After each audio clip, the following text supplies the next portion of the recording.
And welcome back. Last time I left off with progressivism at home and the characteristics of progressivism, all those isms, whether it's optimism, idealism, paternalism, racism. They all are going to be similar as America steps out onto a broader stage, onto the world stage, and embraces diplomatic policies in a way that they haven't in the previous 120 years of American existence. And here you have Teddy Roosevelt as your world policeman with his new diplomacy big stick, and the rest of the world really characterized as squabbling children or smaller than this grand American colossus. And so when we talk about foreign policy from 1901 to 1920, this is that paternalistic, this is that nationalistic, this is the jingoistic rah-rah America kind of an idea. And it's a marked departure from what was occurring in the 1800s, where the U.S. enjoyed what we call the free security of two major oceans and the dominion that Britain enjoyed over the high seas. And Britain being the world's largest and greatest imperial power, and our interests commercially, along with Britain, aligned virtually everywhere except over in China. And the U.S. is now ready in the 20th century to step out. And as always in American foreign policy, the economics are driving what's happening in terms of foreign entanglements and foreign alignments. And we're starting to intervene in Europe, Asia, Latin America, all over the world, particularly because our economic policies are now intermingled with, and our economic domestic concerns are now dependent upon consumption, either in Latin America, Asia, or in Europe. Not everybody in America realizes the extent to which our economics are going to be driven by worldwide economics, but it's coming. Now, as Roosevelt becomes president, one of his key components is to modernize the Army. Along with the Navy that had the Naval War College, now we need the Army War College, basically to plan, to mobilize, to contingency plan. And we still have these ideas today. We have these great what ifs and these great war games on what happens if. What happens if we go to war with Russia? What happens if we go to war with China?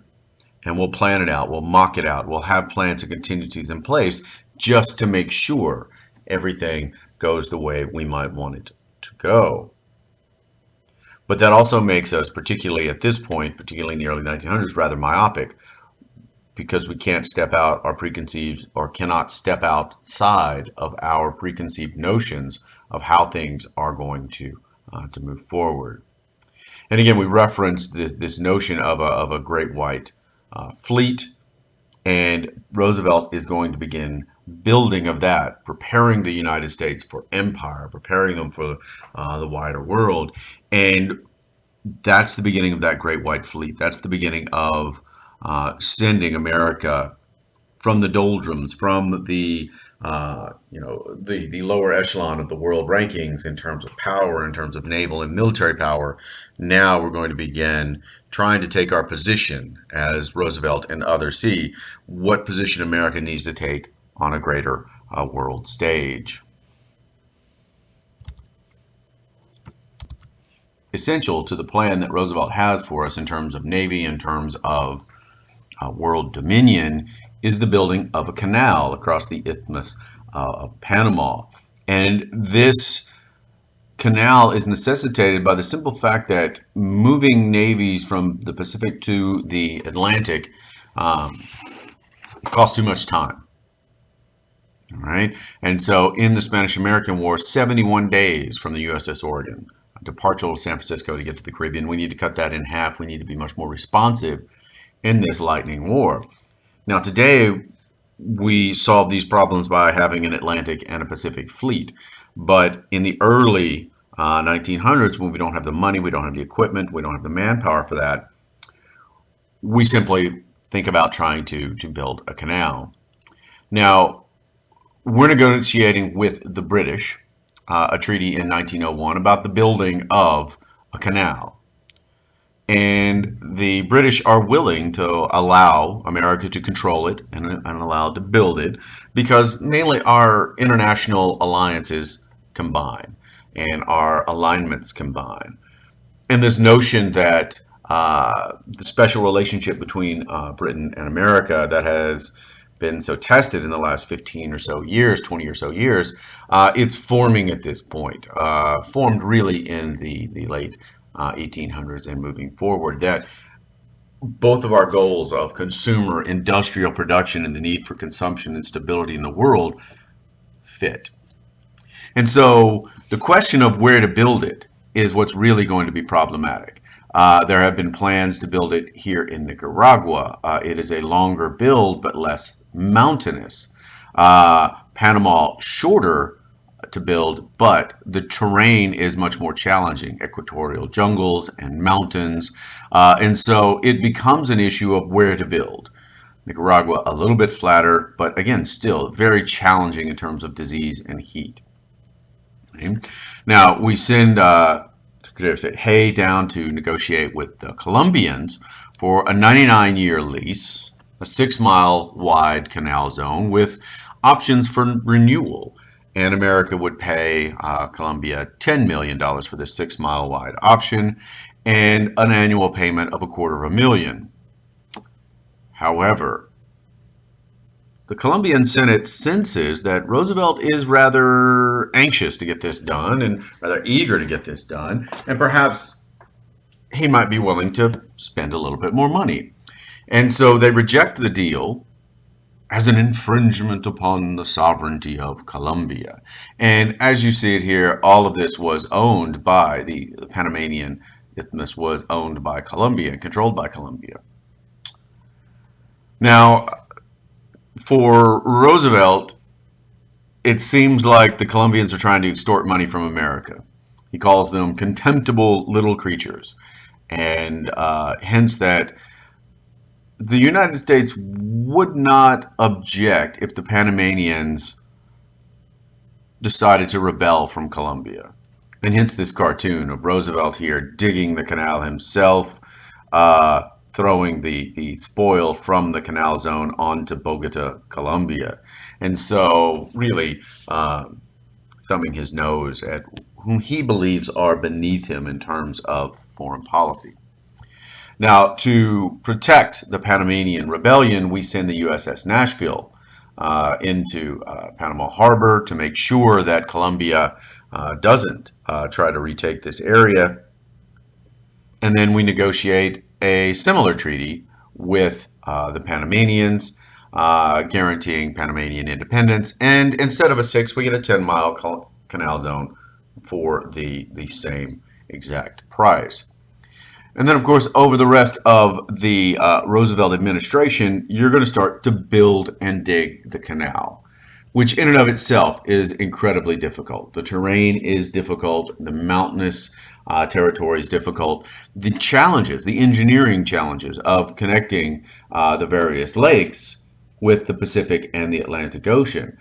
You have to make these cuts. You have to dredge these rivers. You have to make sure it stays. And then, of course, you have to design the locks, which allow you to move these ships up the challenging terrain. Much of the canal zone is still running off of these technologies, but modern American warships don't run through the canal any longer because they're too big. There is the drive to dig a second canal, and it was in operations about 10 years ago to try and to dig it, to make it more functional, because modern super tankers and cargo ships don't fit through it either. However, I'm uncertain of whether it is completed as of yet. But these series of locks are still ongoing. And if you see the route that we take here, the Pacific side down here, the Gatun Lake and series of locks, here will move you up and down. Okay. Now, the first ocean liner is going to pass through the locks on the 15th of August, 1914. We look at billions today in terms of the cost, but $375 million at the time, early $1900, 27,000 lives lost, largely due to disease and heat stroke. Yellow fever and malaria are going to be endemic in these camps, and trying to keep people healthy as they dig this canal. Decidedly difficult moving forward. Now, because so much of our economic concern is going to be tied to Latin America, and we're going to look at this, and if you remember the economic depression of 1893 and 1873, we were talking about economic downturns because of overproduction and underconsumption. And so immediately we start looking to Latin America to intervene there and to create stability so they can buy American goods and products, and we can get raw materials from them. This idea, this function is going to continue to work. We had hoped that China and the open door would provide that panacea of consumption, but it's not working. And by 1902, we're looking to preserve stability in Venezuela. Because like all burgeoning nations from Spanish sovereignty, they had borrowed money from European governments, whether it's Britain, Germany, or Italy. They moved to, well, basically blockade their ports to force the Venezuelans to repay their loans. Roosevelt is going to intervene, is going to settle the case. America is going to assume those debts and draw Latin America into the American sphere closer. And by 1904, the Dominican Republic is having a similar problem of defaulting on loans owed to European nations. And what we're really looking for is to keep European nations out of the Western Hemisphere. So this is similar to the Monroe Doctrine, that we are looking to keep European colonialism and the virus of whatever it is that makes them descend into warfare on a very regular, a frighteningly regular basis. It stays out of our hemisphere. And so in his annual message today, we call it, State of the Union, he unveils a plan that states the U.S. would continue and would be forced to intervene in the face of chronic wrongdoing or impotence. If these Latin American countries can't keep their business together, the U.S. will intervene for the protection of the Canal Zone and for the stability of the region. And and hence why he's drawn as a police commissioner in that big stick sort of diplomacy caricature, is that he wanted to use our international police powers to keep the world stable, to keep the world safe. Or in other words, to keep U.S. economic interests stable and solidified. And so at this point, America is going to start intervening on a number of different areas all around the world. We take control of the Dominican Republic's revenue system to make sure their debts are paid, their taxes are collected. So we're going to send in a few troops. By 1907, protectorates are established in Cuba and in Panama. And our intervention under Taft and under Wilson is only going to continue to grow. Roosevelt is going to be only slightly interventionist in that everyone believes him when he says he will send troops. Everybody believes him when he says he will do damage. And at that point, he has a certain amount of credibility. But force isn't his only option. Roosevelt, when he gets to the Far East, and particularly China, is going to have a much more pragmatic view. And out of these three progressive presidents, Wilson, Taft, and Roosevelt is by far the much more successful in terms of foreign policy. And it's the pragmatism to use whatever's at his disposal in the same way that he did with trusts and progressivism at home. The pragmatism is much more effective because in the Far East, there is going to be a war that pops up between Japan and Russia. And the Russo-Japanese War is really about Japan's push for dominion in the Far East. Japan attacks a very aging Russian Tsarist government here under Alexander III. And there's Roosevelt standing between them at Portsmouth in Maine as the peacemaker. In fact, he wins a Nobel Peace Prize for negotiating a humiliating treaty in the view of the Russians. They get destroyed by, on the Siberian front, they lose some parts of Sakhalin Island, they lose some areas out there in the Far East, and they lose their eye on Manchuria because everybody's looking at China that is falling apart and looking at the resources and the population and the economic revenue that could be derived from that territory. Japan, as a newly opened nation 60 years earlier, is aggressively industrializing, aggressively rising. And Roosevelt sees them as an aggressive, militaristic, bold nation that he can work for, and hence he sends Taft out to negotiate with the Japanese, and the Taft-Katsura Agreement recognizes Japan's interest in Korea for Japanese recognition of the U.S. in the Philippines. Now, our relations with Japan had been relatively strained for a number of reasons, in part because we continue to hammer on about the open door and about the recognition of Chinese sovereignty, whereas Japan sees it as an opportunity to move into the Korean Peninsula, to move into Manchuria, and to solidify what they need in terms of economic resources as an island nation to become an industrial power. Other issues, in particular, strained relations, particularly California segregationist laws and really mistreatment and racist interpretations over Japanese and Far Eastern immigration into the United States. So those have been very problematic. Roosevelt takes a gentleman's agreement that he will sort out California, he will smooth things over, and in his mind, he can deal with the Japanese. They are a militaristic, aggressive nation that he can work with, that he could see as a partner in the Far East, that perhaps they might be able to get control of that region, to stabilize that region, to stabilize a faltering China.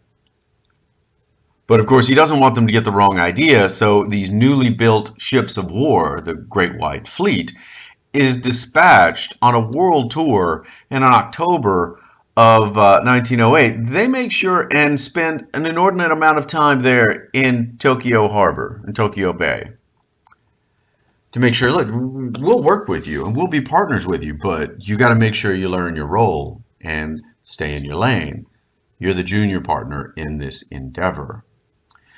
China has completely different ideas in terms of the preservation of their stability. We have a nationalist government in China developing under Chiang Kai-shek, but we also have a burgeoning communist party developing in China as we move into the 19-teens and the 1920s.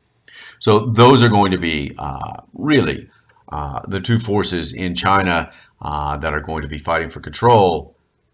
And of course, America will get the fundamental misinterpretation of that region wrong. Okay. Now, as the ships are traveling, Stephen Root is going to get the Japanese government to agree to maintain the status quo in the Pacific, uphold the open door. But in their mind, America is stymieing their growth and setting the stage for a tactical strike that we'll see in 30 years moving forward in the beginnings of World War II. But the Great White Fleet here, we've seen these images before, a grand statement of power and authority and wealth moving into Tokyo Harbor to make sure that they don't forget. Okay. Now, if we remember, Teddy Roosevelt is going to leave the presidency in 1908 and hand it off to William Howard Taft. In hindsight, we can look back and see Taft as kind of an odd successor to Roosevelt because they don't necessarily share the same ideas on business and on foreign policy in a lot of different ways. Roosevelt was about bluster and was about the threat of force and following it up with real force if he needed to. but pragmatism. Meanwhile, Taft is going to look at, as you would expect from a corporate lawyer and a judge, look at much more of corporate endeavors and financial interests. And so he's going to promote U.S. businesses abroad and look to tie economic constraints to these countries rather than military ones. If I can use the force of American capitalism to make them behave, then that's what he's going to do. And so what you're going to do is try to replace American loans with those pesky European ones. Okay? Honduran debt to foreign nations is assumed to keep the British out. We take control of the asset of the National Bank of Haiti to prevent default. We do the same thing for Nicaragua. And then when revolt still ensues in Nicaragua, what do? We send the Marines in. Taft is going to continue this notion of intervention in the Latin American sphere to prevent chronic wrongdoing. And so that Roosevelt corollary to the Monroe Doctrine is there. Not only will we keep European powers out, but we will actively intervene militarily if proven necessary. And so this plan is going to continue moving forward and going forward in a continued way. When we look at what Taft looks like in the Far East, whereas Roosevelt saw the Japanese as a partner, possibly to deal with and possibly to maintain authority over there, Taft is really bankrupt and is a shambles in these arenas. Roosevelt had made a gentleman's agreement with Japan and with everyone to keep corporate entities out of Manchuria and out of China to prevent the collapse of the Chinese state, and basically a free-for-all as everybody carves up the corpse. Meanwhile, Taft is going to push for development. He's going to push for rail development. He's going to push for a consortium of British and Japanese and Russian partnerships with American industry to get into Manchuria, undermining exactly what Teddy Roosevelt had promised not to do. And as such, you're going to do a significant damage to American prestige, because so many of the Chinese people won't trust America, and the Japanese are now looking at you as an untrustworthy rival that they need to try to deal with. And so while Roosevelt had a very pragmatic and a very successful policy in both the Latin American and the Far Eastern realms, Taft is basically committing the United States to more and more involvements and committing the United States to an increasing level of military intervention in the region. So even though he's dollar diplomacy, he sends in more troops than Roosevelt ever did. And of course, Wilson is going to do more than both Taft and Roosevelt will. In the Far East, Roosevelt was pragmatic. He was gentleman agreement. He was a Nobel laureate and a prize winner. Taft continued to push business interests above the moral sort of fiber of America. And that's what brings us, after 4 years of Taft, to Woodrow Wilson. Instead of promoting business or in Roosevelt's mind, threats of force, Roosevelt coined his diplomacy moral diplomacy. And it's the ironic twist of fate that his administration did have to deal chiefly with foreign affairs, because when we look at it from 1910 to 1920, it is all foreign affairs, whether it's in Latin America, whether it's the Far East, or whether it's Europe. Now, why do we say it was ironic? Well, it's because Wilson is an American historian and had very limited experience in foreign policy arena. And so you would think that Wilson would rely on the State Department, that he would rely on his professional diplomats. And unfortunately, he doesn't. He worked outside the State Department on so many different occasions. And in fact, instead of informing his diplomats of what his correspondents or what his envoys were doing, he would type up the notes on his own typewriter. And this is a characteristic of Wilson. While he is incredibly intelligent, he does have the arrogant belief that he's the smartest man in the room, and he doesn't necessarily collaborate well with others, and particularly the wider government. And that's going to have significant impacts on foreign policy and his dealings with the Congress. So he sends his emissaries, he works outside of the State Department, and he's largely short-sighted and idealistic in terms of dealing with the world at large because he doesn't have the experience, the realpolitik of the European situation. And of course, he throws that evangelical moral principles out there that whatever militaristic tendencies that Japan or America had under Roosevelt, and whatever colonial tendencies the British or the Americans had, we can bring them under control and use the blessings of American democracy to make the world a better place. Ironically, he sends in military intervention more than the two previous presidents combined. Okay? And Wilson is very much the idealistic, racist, paternalistic foreign policy president that I sort of alluded to, that his ideas and his statements really do have these characteristics to a large extent. Okay. So 1913, he announces with some of his first policy actions that he is going to negotiate a treaty with Colombia, apologizing for Roosevelt's actions and believing that we needed to be a good neighbor and believing that we needed to apologize for Roosevelt's incitement of rebellion in Panama. And so he pays $25 million for the I guess as an apology, and gives them preferential rates on passage through the canal. And there's a reason why you've never heard of this treaty, because Roosevelt still had a significant number of friends in the Senate. They blocked this treaty while Wilson was in office and simply would not let it go out. Even after 1921, after Wilson was gone, they paid the $25 million, and they gave them special rates, but they would not issue an apology for the actions of Teddy Roosevelt. But the interventionist part, however much he disliked it, he sends Marines into Haiti. They don't leave until 1934. He occupied the Dominican Republic. He continues involvement in Haiti, Nicaragua, Cuba.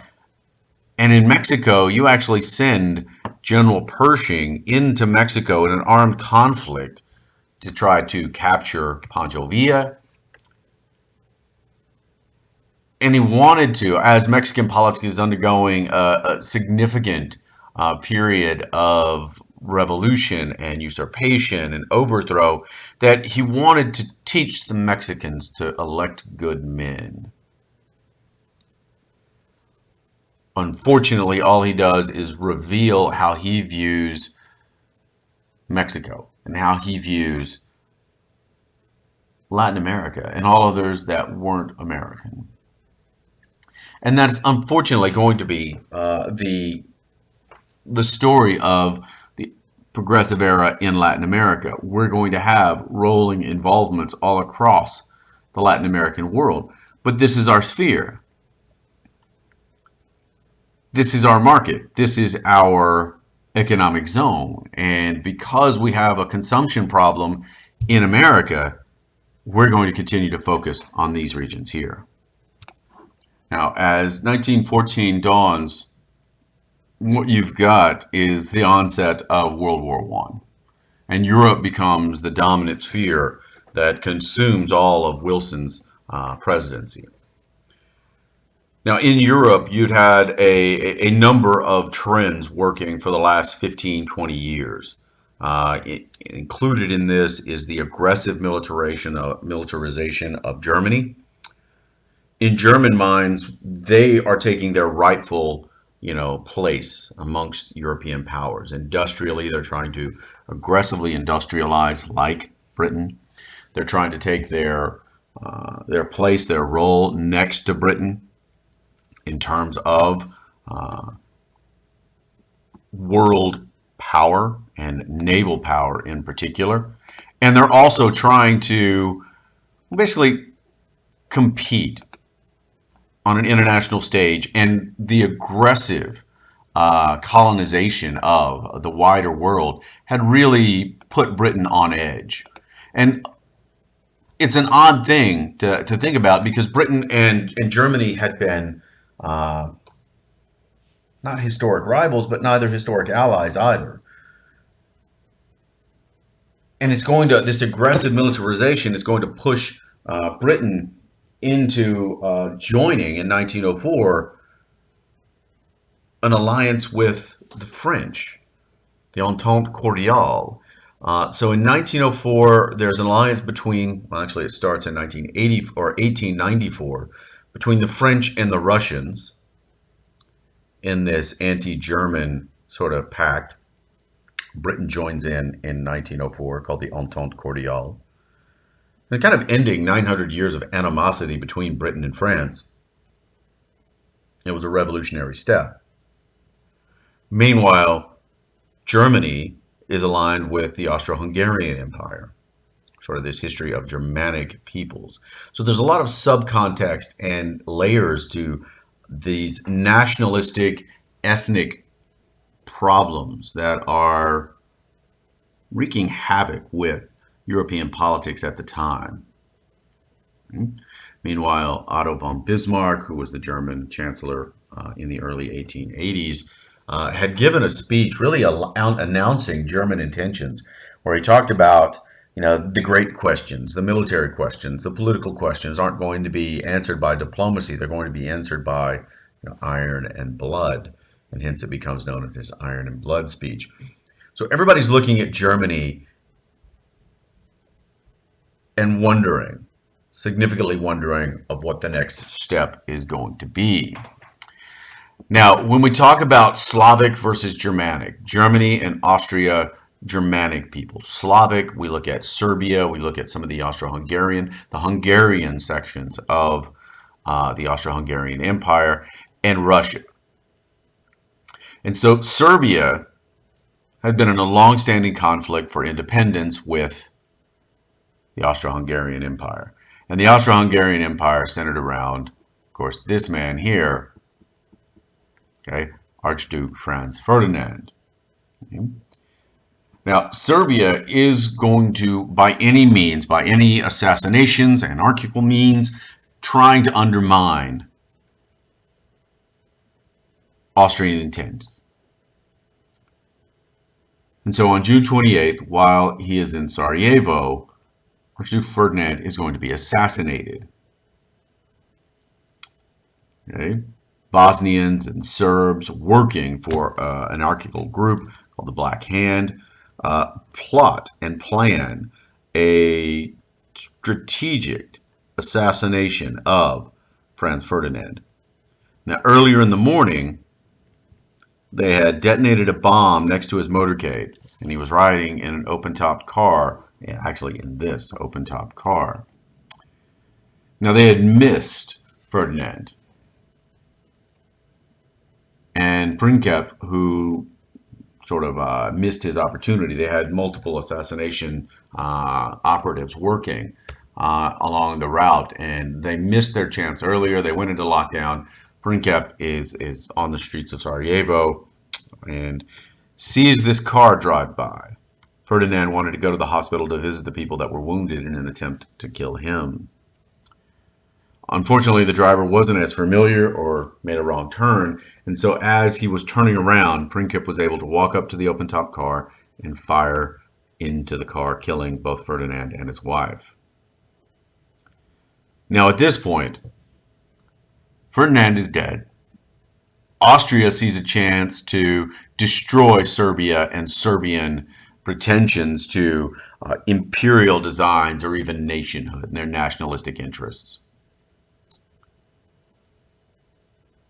Right? So Austria is looking to Germany for support because they're afraid that Russia is going to align with Serbia.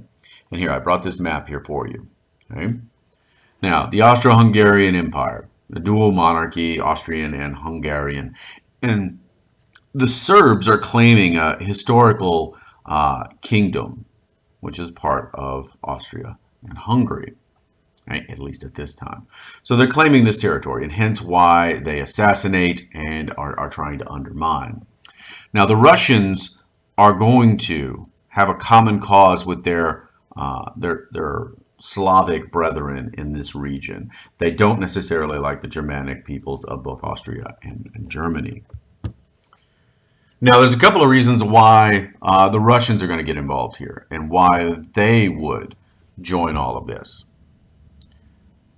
First, you go all the way back to the Crimean War, and this is the difficulty in dealing with Europe because you have so many long-term conflicts and so long-standing grudges that it really does build up in a huge way. Russia was looking for Austrian support in the Crimean War, 1853-1856. In the summer of 48-49, the Austro-Hungarian Empire had a rebellion, and they asked Russia for help in subduing some of that rebellion. And in 49, the Russians, that's kind of hard to get away from, but the Russians send troops to assist Austria in their rebellion problems. So in 1853, when France and Britain declared war on them in the Crimean War, they asked for Austrian assistance and the Austrians said no. So they feel betrayed by Austria and they're looking for a chance to get back and to get even. The Russians are also upset about the results of the Russo-Japanese War. And they felt like they looked weak on a world stage at that point, and they're looking to announce their strength. And therefore, they're not going to back down. So Austria issues ultimatums that Serbs disregard. They declare war on Serbia on July 28th.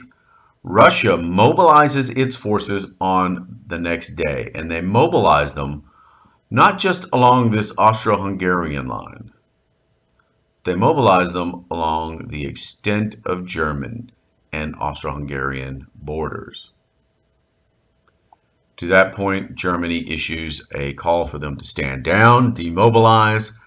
They don't. Well, if you're going to mobilize on my border, bang, I'll declare war on you. And so on August 1st, Germany and the Austro-Hungarian Empire are at war with Russia. So how does France and how does Britain get dragged into World War I? Well, we talked about that problem of strategic planning. And because of this triple entente and Russia and France being allies, Germany assumed and developed plans based on fighting a war with Russia and France. And they didn't know the extent of the agreement.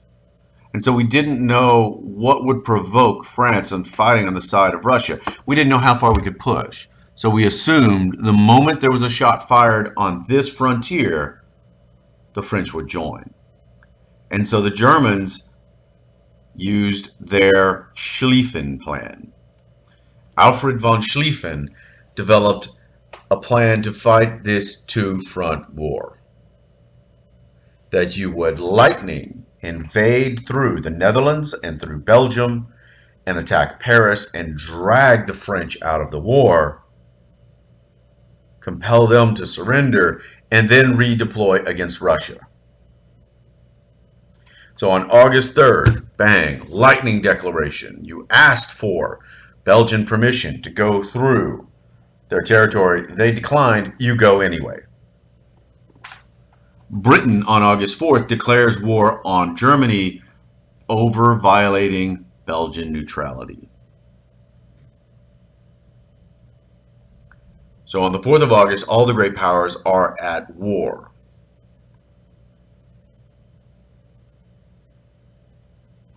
What does Wilson do? Says we need to remain neutral, impartial in thoughts and actions, and that this is really a European problem. It's not an American problem. And you're going to try to build on that Washingtonian tradition of staying out of European affairs. But that's going to prove to be much more problematic than we think. We trade on this Washingtonian legacy of neutrality. If you're a progressive, you don't want to see the men and the money and the resources consumed by war. You want to keep this reformist platform going at home. Some people are very worried that if you declare war on Germany, what do all the German immigrants in America do? Do they declare war on you? And do you have an insurgent body in your country that's going to make war on you? So some people are going to, a lot of people are going to push that. And of course, businessmen are certainly going to want neutrality so that we can sell to all groups.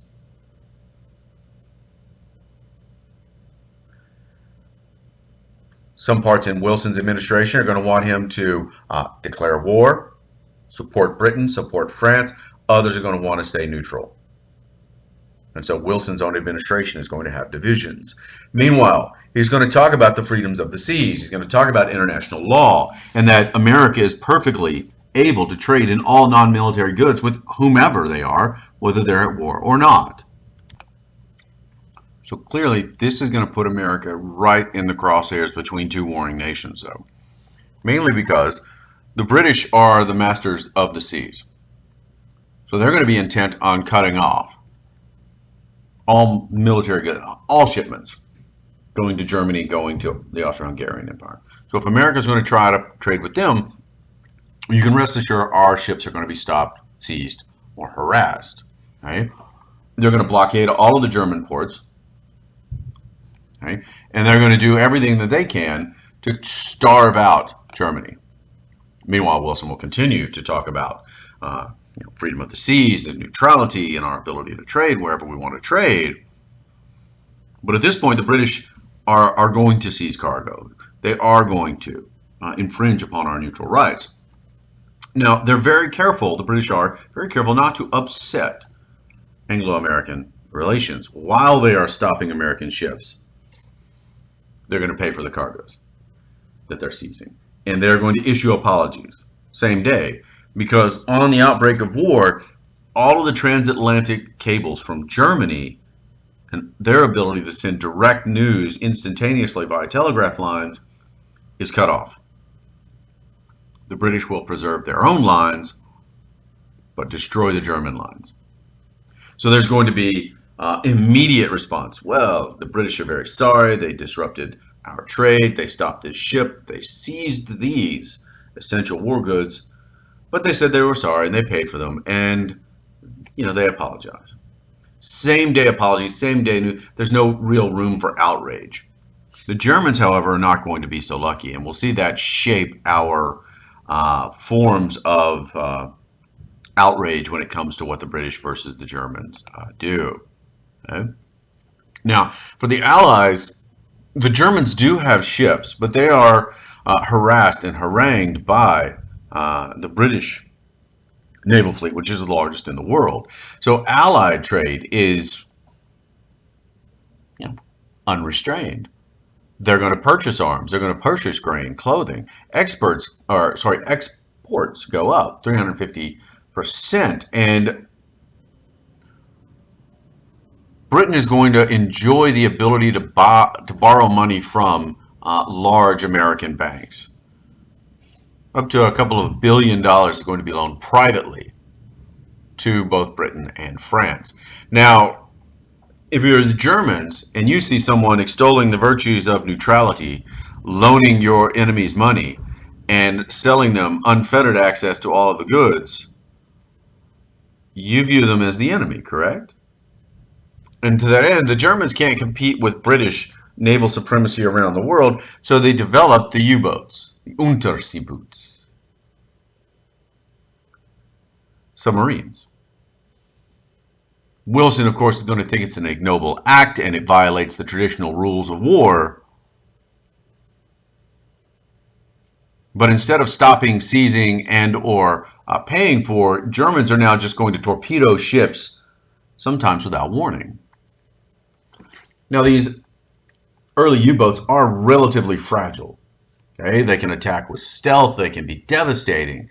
Now, the one negative they have is they are particularly vulnerable to larger ships, but also depth charges, explosions underwater. And therefore, secrecy was always their watchword.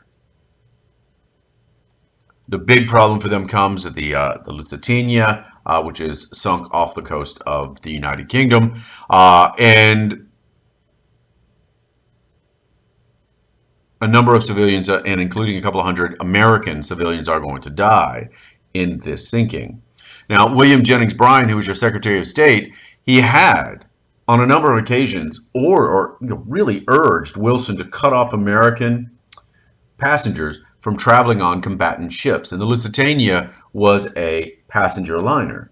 The Germans alleged that it was illegally transporting contraband. So you can't claim the privilege of a passenger ship if you are transporting wartime goods. If you're transporting wartime goods and war materials, you are fair game. And recent discoveries about the Lusitania and the discovery of its wreck do show that they were transporting brass and shell casings.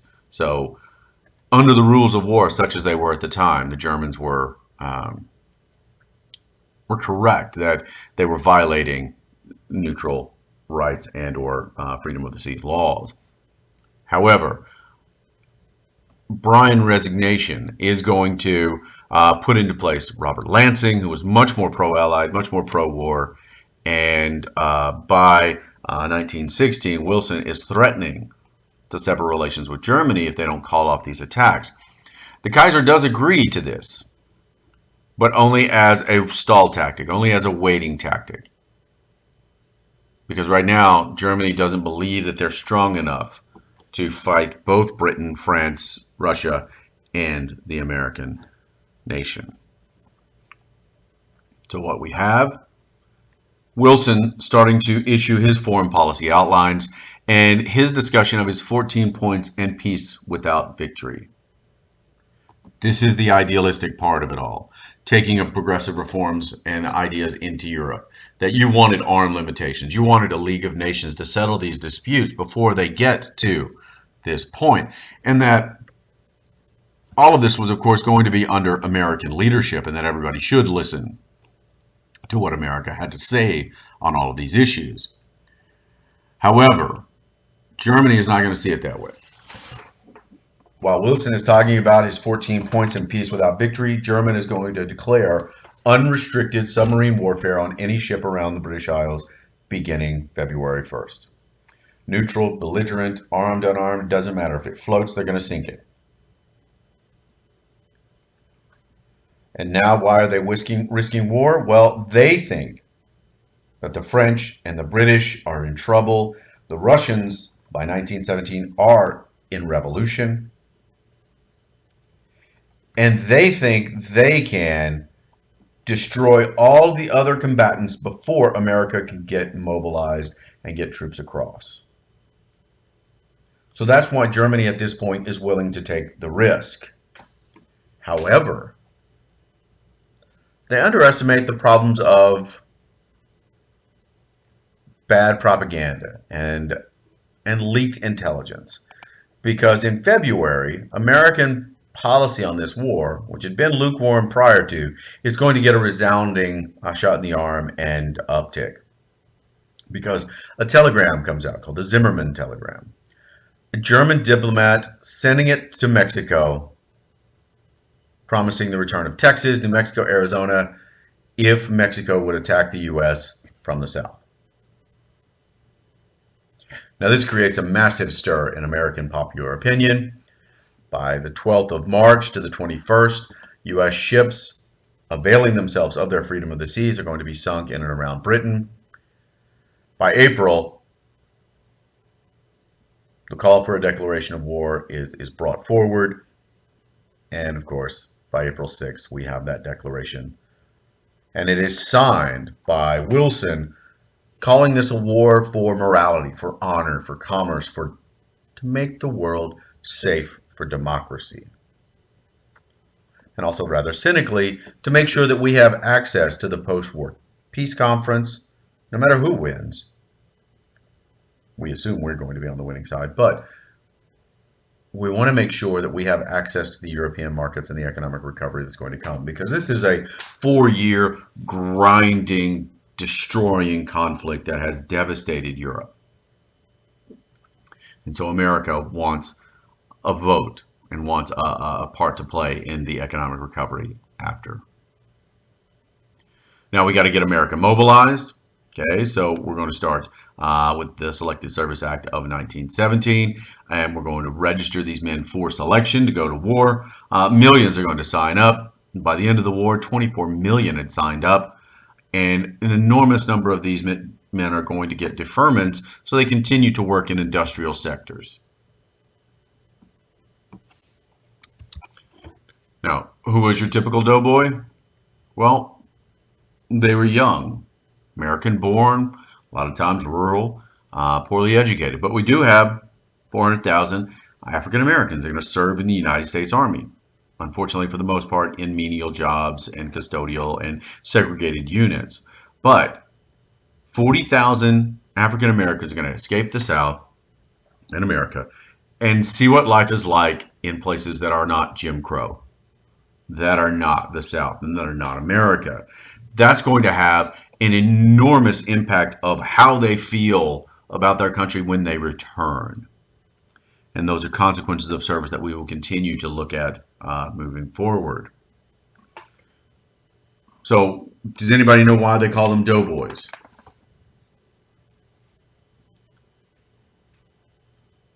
In particular, it was because they hadn't been fighting in trench warfare for years, and therefore they were white. They were clean. They had had access to a shower. And of course, when they show up at the trenches, they are going to encounter a horrific scene. Okay? They're going to encounter a scene that has been revolutionized by technology. That water-cooled machine guns and artillery and gas. Technology had really reached a point, and that when the Schlieffen Plan puts this German drive towards Paris and they're stalled, they don't necessarily know what to do. And they really have no plan for how to escape a trench.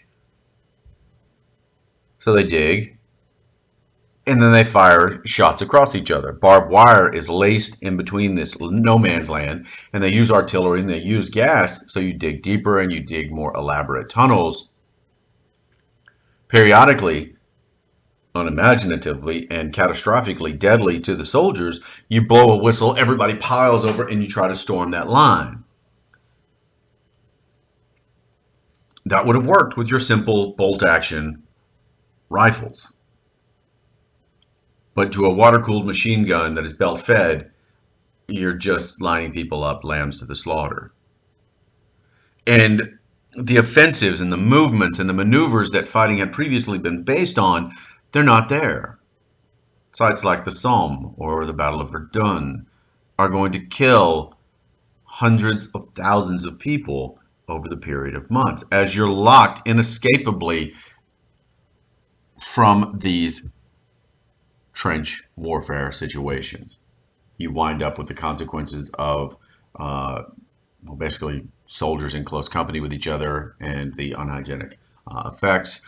Rats that are enormous and aggressive, lice throughout always, gangrene and trench foot, gas attacks.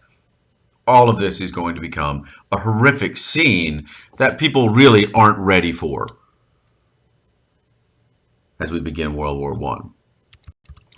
Meanwhile, at home, what happens in America? Well, you've got to get the government on board with this. So the government is going to take control of wartime production, and we've got to get people excited about it. So we start a committee on public information. They start to send ads. They start to film little snippets and clips to really instill patriotism. You ask your newspapers to self-censor, and a lot of them do. You ask them to put out posters about destroying the animal state of the Kaiser and German and their German militarism.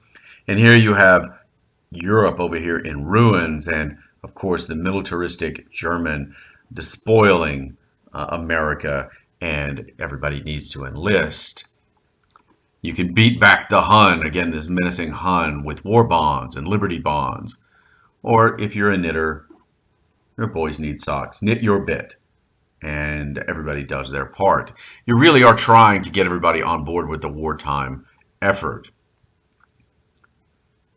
Because you're worried about strikes and because you're worried about labor, you have a division of industrial relations to help labor get on board. And for the most part, in World War I, you're going to see anti-German feelings come on board. You're going to see 16 states ban the German language and teaching it. Instead of sauerkraut, hell no, that's liberty cabbage. Pretzels are too German. Bach and Beethoven, no, we want good old American composers. And of course, we don't want German dogs. German shepherds become Alsatians. And of course, dachshunds become wiener dogs. We're going to see all of these really play a part in all of this. And of course, you've got John Bull here smacking the Kaiser in play, and of course, Germanic. And again, with that upturned mustache for the Kaiser, in league with the devil, and of course, the devil reporting back to the Kaiser. You're trying to instill all of this into the American people. And meanwhile, your federal agencies are going to be taking control of production. The War Industries Board, well, they're setting prices, they're allocating resources, they are serving as a overseer of business. And to a lot of progressives and socialists, this is exactly what they wanted. Federal government managing resources and production. Through the Food Administration, they are boosting food production, they are buying and selling wheat, they are keeping prices fixed for everybody's benefit. Now, we also are going to tell everybody you need to have meatless and wheatless days. You need to plant your victory gardens. Hell, Wilson goes on to graze sheep on the White House lawn. You ration coal, you ration oil, you shut down non-essential factories. We are even going to institute in 1918 daylight savings time to save electricity and to save energy and use the daylight hours, and we still use them today. You set up the rail administration that controls the rail lines, 400,000 miles of tracks, setting rates, coordinating trade, government firmly in charge, intervening on an unprecedented scale in the economic world. Exactly what so many progressives and socialists had wanted for the whole of the progressive era.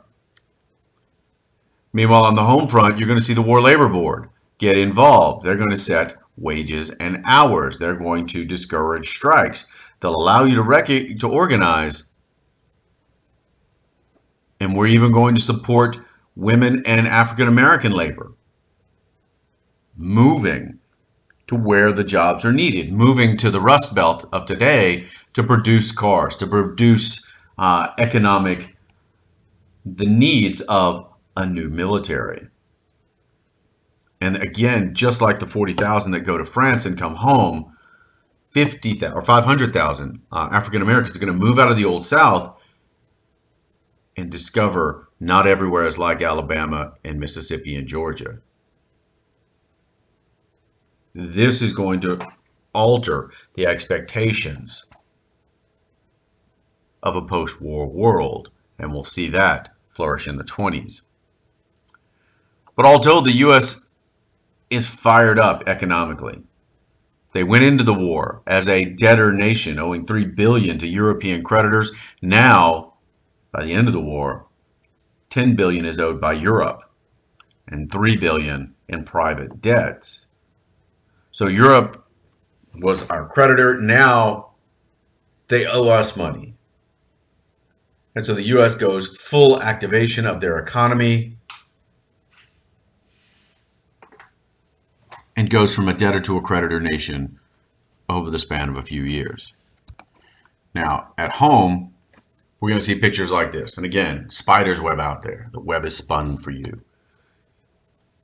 Spies are listening. Watch what you say. And there were some German spies out there. But of course, the impact of all of this is going to be the fact that your freedom of speech is going to come under assault. The Espionage Act. At a time of war, at a fear of war, we're going to pass these.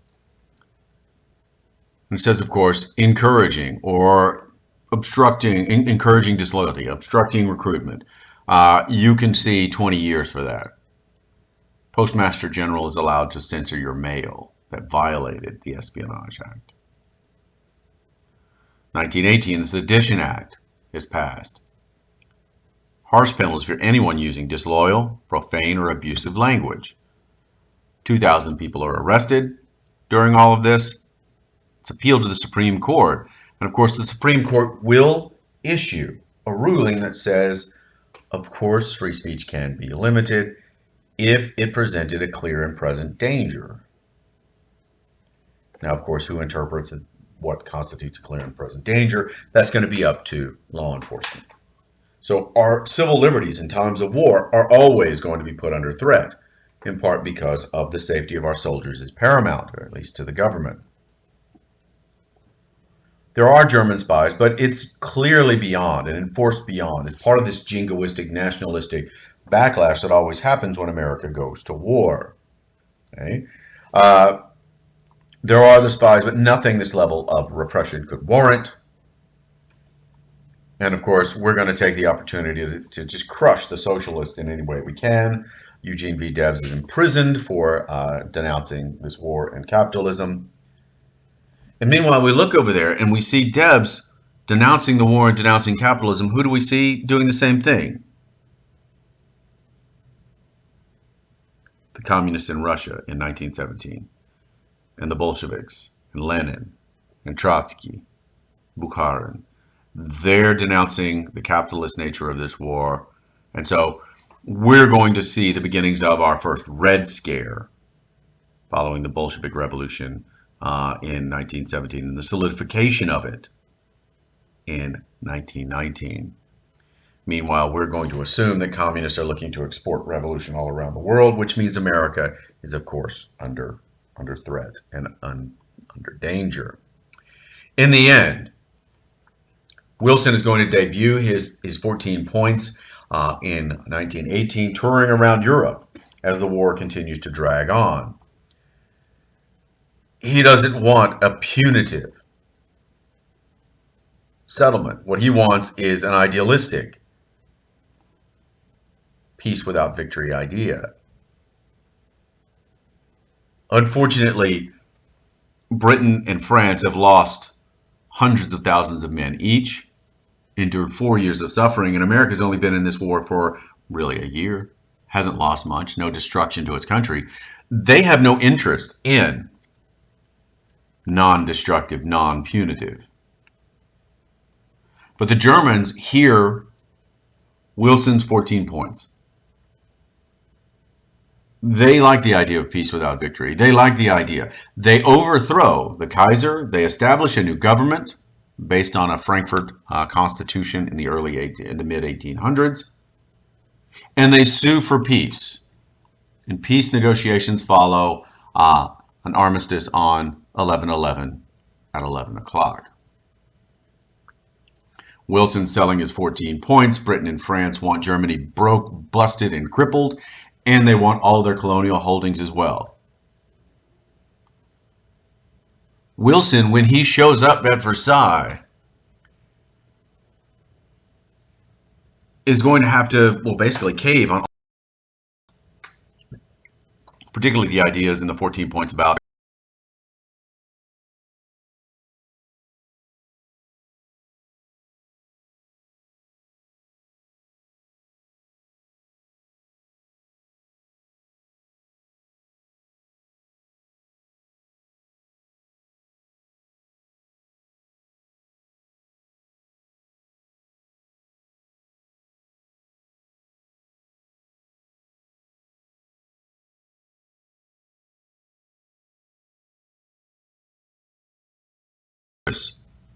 he forgot the fact that he didn't take any senators with him in his delegation, and he only took one Republican over to Versailles.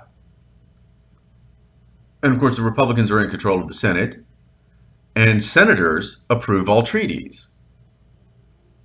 And when we looked at the treaty, there's elements of it that Wilson wanted, and particularly a League of Nations that had a certain articles placed on it. And in particular, one article was Article 10 that everybody was really upset about. And it was this notion of everybody signing up into the League of Nations, and that all of the member nations are compelled to protect the territorial sovereignty of all fellow nations. And so for a lot of Americans, and particularly these senators, they're looking at this and they're saying, wait, so if Europe descends back into war, and Austria goes to war against Russia that has no real concerns of us, we are compelled to get in because Austria's got a big mouth or Russia's a little bit belligerent? And all he really needed to do was drop Article 10, and all he really needed to do was to make small adjustments. But Wilson won't, and that's the arrogance of Wilson, that he wanted to go down fighting rather than dip your colors to any dishonorable compromise. And he thought that he would take it to the people, and he thought that he would campaign for it. And prior to the election of 1820, while he's out on a whistle-stop tour, he is taking it to the people, to the point, and so vigilantly and vociferously, that he has a stroke, and he's incapacitated for months. In fact, the end of his presidency, he's going to have his wife acting as an intermediary, as the rest of the nation really doesn't know the extent of his incapacitation, which seems remarkable today in the level of medical information we get about our politicians. Finally, we're going to end the war in July of 1921. They end the war with joint resolution. We never ratify the Treaty of Versailles, and we never join the League of Nations. That's going to have consequences for that group in the 1920s. But meanwhile, the Treaty of Versailles is going to, well, basically assign all the guilt to Germany and make them pay $33 billion in reparations. 100,000 men, military, navy severely reduced, no air force for Germany whatsoever. If you're France and if you're Britain, you want them broken, busted, and not able to cause trouble again. The Alsace-Lorraine region are returned, and section of Prussia carved out of Germany and reconstituted to draw Poland onto the map, because Poland had been partitioned during the war. You're going to demilitarize the region around the Rhine so that Germany can't menace France. In other words, we're going to leave them broken, destitute, and set the stage for the rise of fascism in Germany. Meanwhile, in Europe, we're going to take away the Austro-Hungarian Empire and carve out a whole host of new states. Okay? Germany and Russia lose territory. Finland, Latvia, Estonia, Lithuania, Poland, Czechoslovakia, Austria, Hungary, they're simply drawn onto the map. And they're drawn with very little understanding as to the ethnic divides within those countries. And I'll show you here on a map. Czechoslovakia has Czechs and Slovaks and Germanic peoples in it. Yugoslavia has Slavs and has Serbs and Croats and Montenegrins and Albanians, all of which don't like each other. And of course, we're setting up this demilitarized zone here, and we're giving the Alsace-Lorraine region back to France, and we're carving this out of Germany because we're drawing Poland back onto the map, and they need what's called the Danzig corridor to give them access to the sea. The creation of a landlocked Poland, well, wouldn't create a very strong economic nation. And so the men at Versailles are going to devise this Danzig corridor, splitting up traditional German territories of East Prussia from the rest of Germany. That's going to be problematic. In the Middle East, because the Ottoman Empire had joined the side of Germany in the war, you're going to basically dismember it, create an independent Turkish nation under Kemal Ataturk and Mustafa Kemal Ataturk, and you're going to create mandates for Syria and Lebanon under French dominion, Palestine, Transjordan, and Iraq under British dominion. Meanwhile, the Arab national movement in the Middle East is going to feel betrayed that they had been sold out and are now under colonial dominion, not by the Ottomans, but by Britain or France. That's going to set the stage for difficulties. Meanwhile, in 1917, Lord Balfour, the British Foreign Secretary, is going to delineate British policy on the favorability and the acceptability of a Palestinian state in Israel. Sorry, let me say that again. An Israeli homeland and a Jewish homeland in the state of Palestine. And so early in the 1900s, post-World War I, you're going to see the Jewish Zionist movement start to move back to Palestine.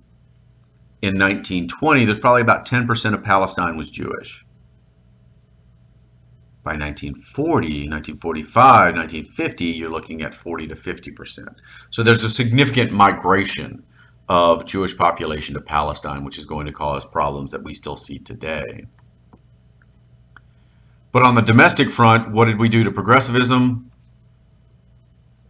Well, we built it all up during the war, and then of course when we go back to war, when we get back from war, do we want these regulations?